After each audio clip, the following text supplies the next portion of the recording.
অন্নপূর্ণা পুজো উপলক্ষে মহাষ্টমীর পুণ্য স্নান এবং মেলা বসেছে আলিপুরদুয়ার জেলার সীমানা ঘেঁষা তুফানগঞ্জ ব্লকের নাজিরান দেউতি খাতায় শঙ্কোষ বাজারের মাঠে।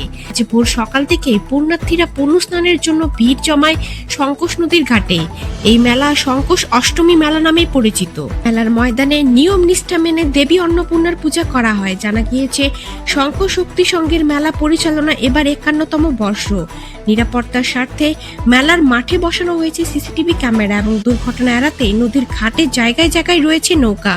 মেলা কমিটির সম্পাদক প্রতাপ চন্দ্র বর্মন বলেন, নদীর ঘাটের পুণ্যস্থানের মেলা আমাদের পূর্বপুরুষ করে আসছে, এখন আমরা মেলা করছি।